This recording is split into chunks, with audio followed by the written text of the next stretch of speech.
So, Rothish is a platform that creates a tax efficient way to plan for three different stages of your adult life.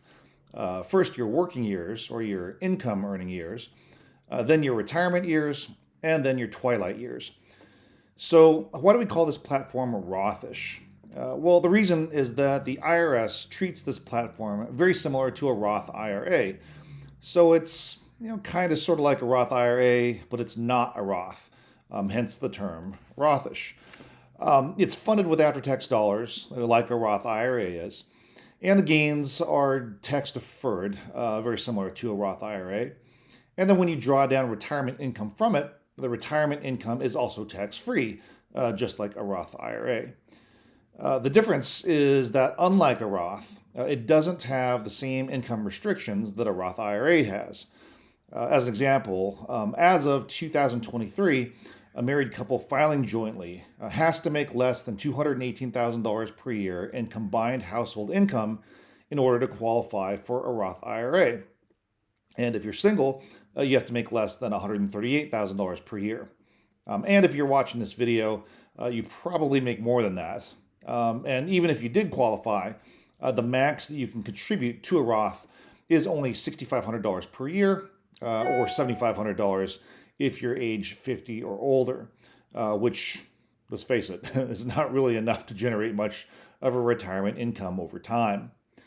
So in this video, I'm going to go through each component of the Rothish platform, explain how it works, and also explain why it works. But before I do that, we're going to watch a brief 3-minute video clip of Tony Robbins recounting his experience interviewing hedge fund billionaire Ray Dalio. So Ray Dalio runs Bridgewater Associates, one of the largest hedge funds in the world. And when asked what elements he uses in his hedge fund, Dalio mentions two main elements that Rothish uses: risk mitigation and backtesting. So let's take a look at this 3-minute video clip. Ray Dalio, the largest hedge fund in the world, 160 billion. A big hedge fund's 15 billion. When I was coaching him, when I was talking to him, he got a phone call from the premier of China who was asking for some coaching on some decisions they're making for China's currency, right? It was just, I know I got a chance to be with literally the Da Vinci of investing. Most average people never even heard his name, but you have to have 10 years ago, you should have a $5 billion net worth. And you had to give him $100 million to start with for him to talk to you. Today he won't talk to you and take your money no matter how much money you have. He's closed his fund out. He won't do a dime more. So in the end, he actually gave me a strategy that I said to him. I said, look, I said, Ray, I said, you're one of the most generous men I know. I said, you've just given me this incredible strategy, but the strategy was like explaining why most people lose money, and here's how he's made money in every market, right? Pretty complex strategy. And I said, the strategy's great, but it's kind of like you told me you want to build a chocolate cake, get some chocolate, get some sugar. You didn't tell me the amounts. I mean, the amounts are everything, right? You got to have the right amounts. And he goes, Tony, I can't give you that. That's my secret sauce. And I said, Ray, you can give it to me. He goes, I can't. He goes, that's why I get, that's why, I get the money I do. I said, no, you don't. You haven't taken money for 10 years. I said, you're going to give away half your net worth anyway. I said, you just got done telling me the average guy is never going to do this. Help me out. Give me your secret sauce, right? And I got him laughing. He goes, well, Tony, it's kind of complex. I said, I'm good at taking complex and making it simple. He goes, well, I use leverage. I said, create one without leverage so the average guy could do it. Right. And then I got this chill down the back of my spine when he said, well, it wouldn't be perfect. I said, your idea not perfect is better than anybody else on earth. I said, tell me. And then I took out a pen and I said, tell me the numbers, right? And he looked at me and goes, well, let's try this. And he starts to lay this thing out. So when I'm done, I can feel vibration in my body. Like I got something nobody's got that I can give to the world that'll be extraordinary. And he goes, go test that. He goes, don't, when people talk about testing, they look back 5 years or 10 years. He said, but the past doesn't equal the future that way. But if you were to test something over 75 years, the entire modern time of history, that's what you should test that formula. Back test it for 75 years, come back and tell me what you get. 85% of the time, it's for 75 years. Think of how much the world has changed in the last 10 years or 20 years. 85% of the time it makes money. The 15% of the time it didn't. The maximum drawdown in 75 years was not 20% like you've seen at 30 or 40, you've seen in the marketplace over the years. 3.9%. The average loss is 1.7, average gain is 10%. So if you could go to Vegas and you could be right 85% of the time, and when you lost only lose, 1%, 1.7%, how you'd be investing a little bit, you'd be gambling a little bit, right?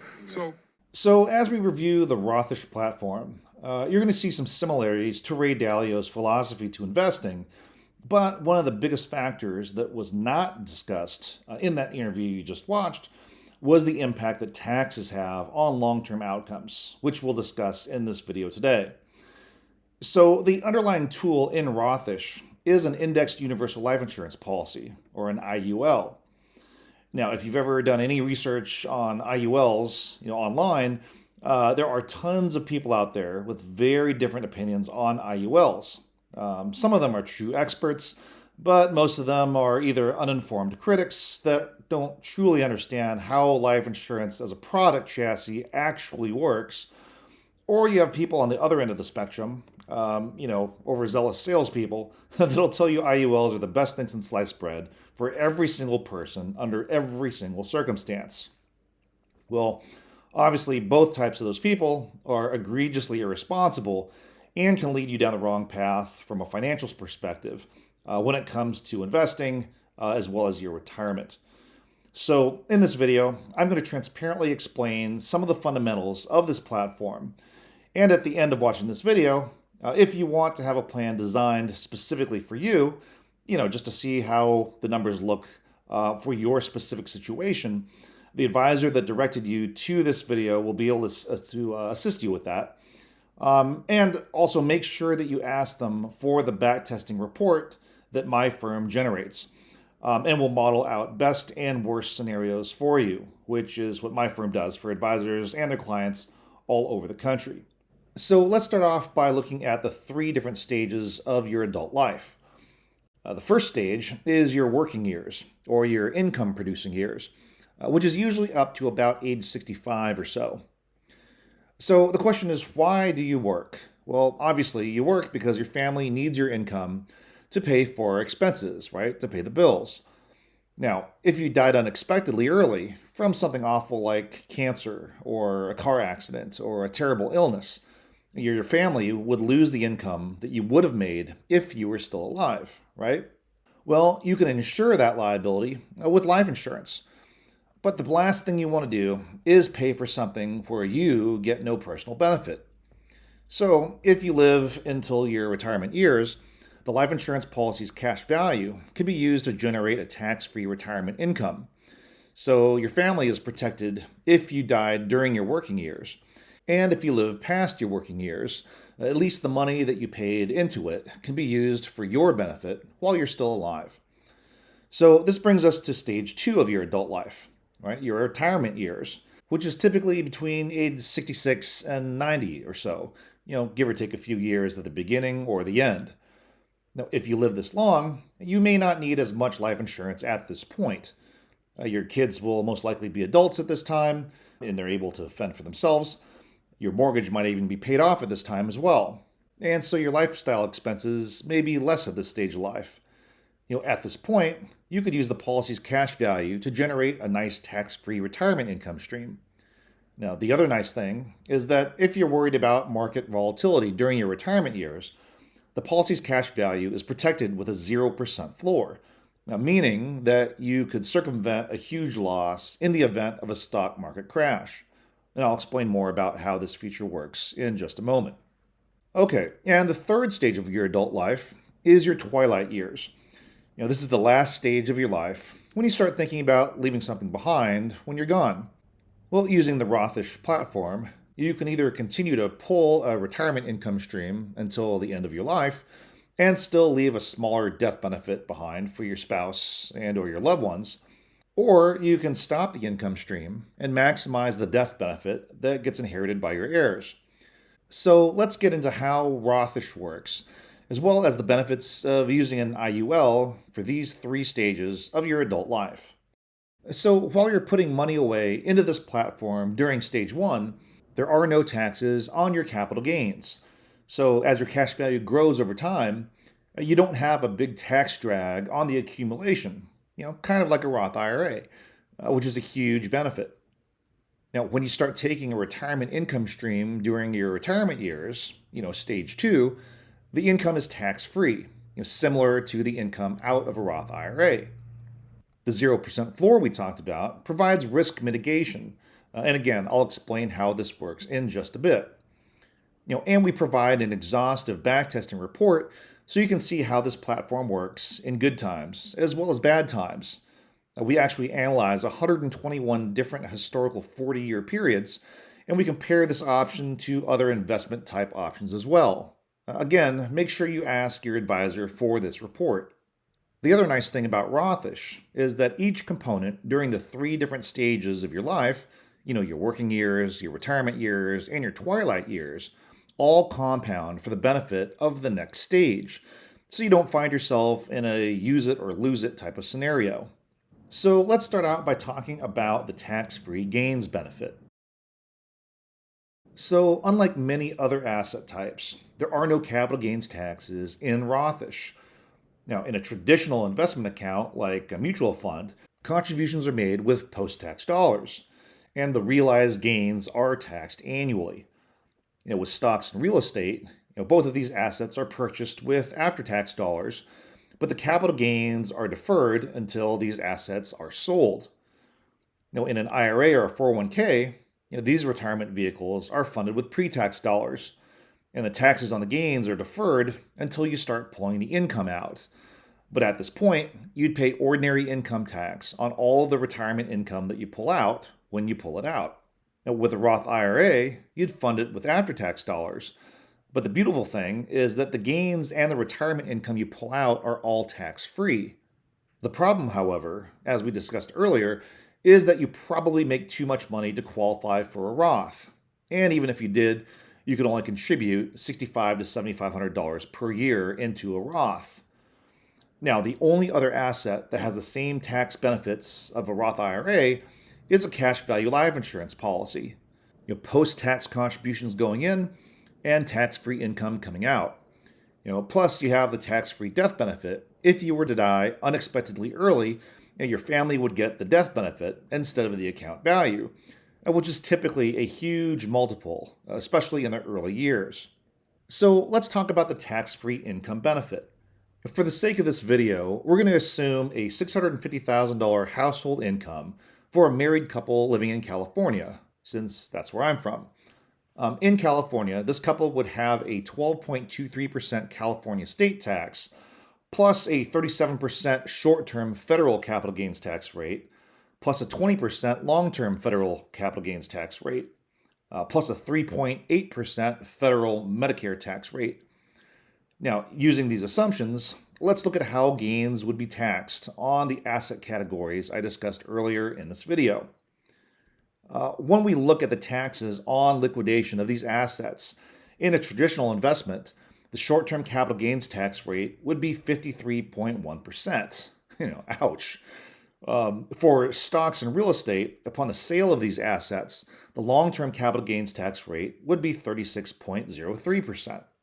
For IRAs and 401ks, the retirement income would be taxed as ordinary income at a rate of 53.1% again. Now, for the Roth, the gains and the income drawdowns would be tax-free. And again, the only other asset class that receives this type of tax treatment is the cash value life insurance policy. So now that we've discussed and identified the tax benefits of the gains inside cash value life insurance, as well as the tax-free retirement income, let's talk about the risk mitigation feature. Risk mitigation is a huge benefit of the Rothish platform. Here's how it works. If we take a look at this particular 9-year window here, the years 2000 through 2008, this was a horrible 9-year period. We start out with the tech bubble, and then we obviously got hit with the big downturn in the market in the infamous year 2008. In fact, let me blow that up for you here. On the right-hand side of the screen there, that graph depicts this particular window. We see, again, the tech bubble in 2000, 2001, and 2002.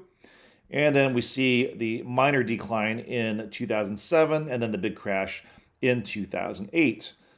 If we look at a start point to an end point during that short little window there, it's a pretty dramatic decline. And as we see here, it took 13 years just to get back to the break-even point. Conversely, in an IUL that has a 0% floor and typically has a cap, currently right around 10% or so, we see a very different outcome. If we look at the same 40-year window here and isolate that particular 13-year period, and again, we'll blow that up on the screen there for you. On the right-hand side of the screen, we see that in years of negative S&P returns, the IUL would credit 0% because of that 0% protective floor. Now, what that means is that in a year where the index produces a negative return, the IUL would just credit 0. And then again, when we saw a downturn in the market in 2007 and 2008, the IUL would credit 0% in those years as well due to that 0% floor. So over time, the power of that 0% floor really protects the client from those severe market crashes. If we look at these two crediting methods side by side, and we address the issue of taxes, again, during that same 40-year window there, even just at a mere 30% tax rate, we see the difference between the gross return and the after-tax return of this particular index during this particular window of time. If we deposited $1 at the beginning of this window, in the red box that just popped up on the screen there, that is the ongoing account balance with both the positive returns and the losses during this particular window. However, if we look at the same period of time and we apply the 0% floor and the 10% cap to those back-tested years, we see the ongoing account balance right there in the red box. So even though we gave up some of the upside on positive return years, we mitigated the risk on the negative returning years with that 0% floor. On the right-hand side of the screen, this graph shows the ongoing account balance of just the raw S&P return minus the taxes in the blue line compared to the green line, which is the same back-tested period with the 0% floor and the 10% cap. Now, this graph is just to illustrate the concept of the benefit of the 0% floor and the cap, but what it does not take into account in the blue line are the investment fees. And to be fair, with the green line that represents the crediting method of the IUL, that green line value does not take into consideration the policy charges. And this is why our backtesting methodology is so important. So let's get into our backtesting reports. Our backtesting software models 121 different historical 40-year periods of the S&P 500. And essentially, here's how it works. We start off with a start point of January 1st, 1970. We roll the clock forward 40 years with an end point of December 31st, 2009. In that column 1 there, we see the actual historical returns of the S&P 500. During that period of time, the compound annual growth rate of this particular 40-year period was 6.43%. But then we said, what would have happened if the client would have started just 1 month later, say February 1st, 1970? I roll the clock forward 40 years, and that puts an end point at January 31st, 2010. Then we said, well, what if they started 1 month later in March 1st? Then we said, well, what if they started 1 month later on March 1st, and then April 1st, May 1st, et cetera, et cetera. So we ran this backtesting analysis all the way through the end of the year 2019. This created 121 different actual 40-year historical periods. We then tagged the 40-year period that produced the best compound annual growth rate, as well as the 40-year period that produced the worst compound annual growth rate. Our backtesting software then creates a proxy for the life insurance product. Now, this is not a life insurance illustration that we produce, but it is a fictitious investment that behaves very similar to the actual IUL product from a charges and crediting methodology standpoint. In a life insurance policy illustration, they use a static return each year, for example, 6.60%. That 6.60% represents the average of every 25-year window over the last 65 years based on that particular product's design. But we wanted to see how volatility would impact outcomes over time, so we take a look at actual historical returns. For example, in 1988, the S&P 500 returned 28.41%. This particular product has a 0% floor and a 10.25% cap. The cap represents the maximum allowable return in a given year. So in this particular year, even though the S&P 500 produced a 28% return, the maximum return allowable is 10.25%. However, the next year in 1989, the S&P 500 produced a negative 12% return. In that negative return year, the IUL would credit 0%. Now, the reason this backtesting is so important in terms of modeling volatility is that average returns versus actual returns can lead a client to believe something that may not be so accurate in a real-world situation. Now, here's what we mean by this. Let's say your investment advisor got you a 50% return in year one, and in year two they lost you 50%. Well, it would be a mathematically truthful statement to say that the average return over that 2-year period was 0. However, this can be very misleading. As an example, let's say your beginning of year one account balance started out at $100. If you got a positive 50% return, your $100 account value would have grown to $150. However, in year two, if you lost 50% of your $150 account balance, your end of year account balance would be $75. So over that 2-year period, you actually would have lost 25% of your overall account value, which would be an annual internal rate of return of negative 13.4%. This is why our backtesting and stress testing software is so important when analyzing retirement type of plans. This type of backtesting is really the only way to quantitatively, mathematically calculate whether or not the Rothish platform is right for you. So we would highly recommend that you ask your advisor to run the numbers on your specific situation to see if the Rothish platform is to your benefit or not. We always say the math doesn't lie. The math either works or it doesn't work. There are no emotions in math.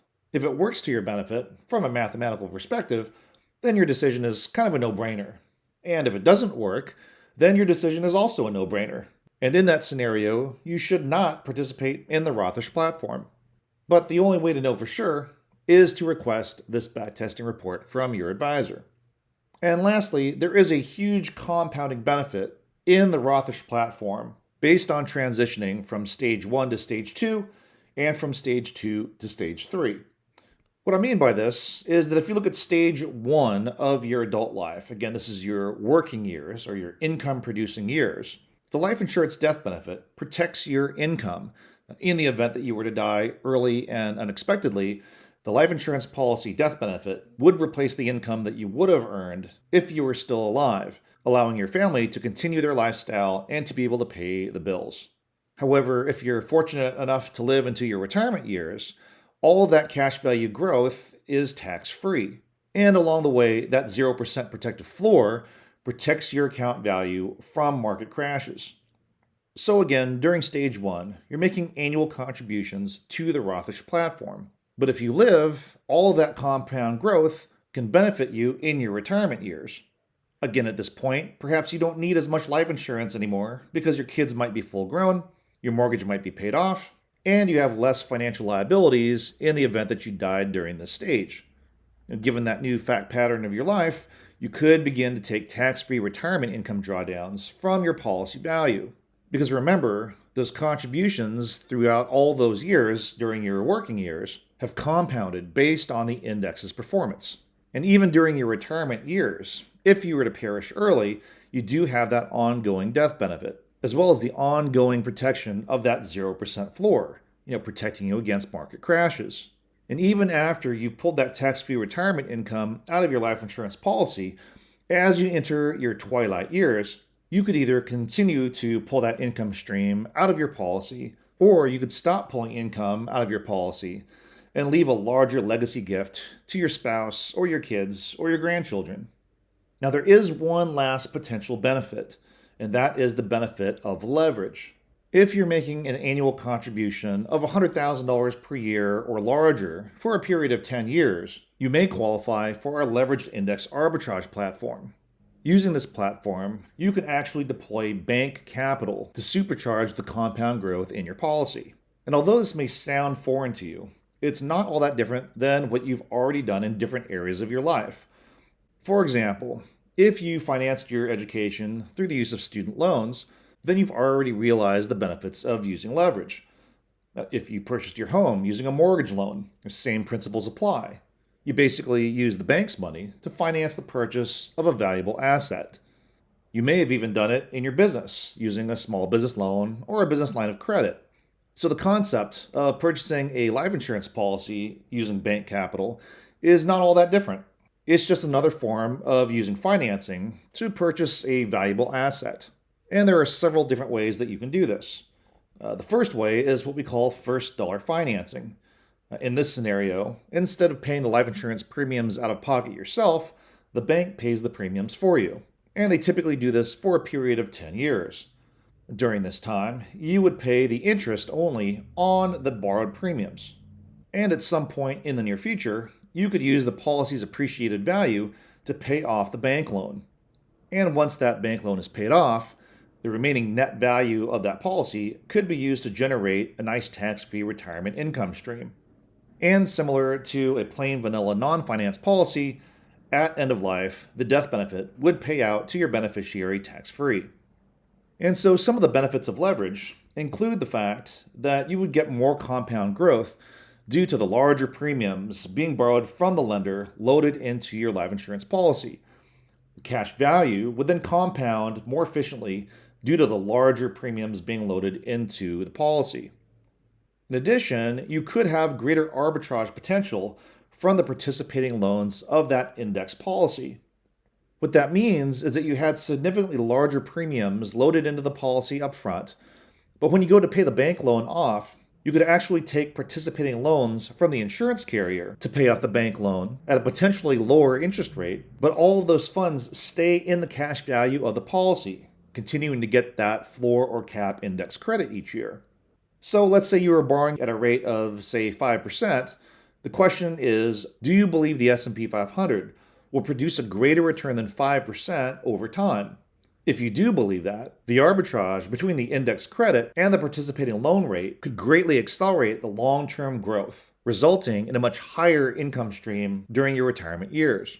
And lastly, because the bank leverage would allow you to load greater premiums into the life insurance contract over time, you would actually have a substantially larger net death benefit, especially in the early years.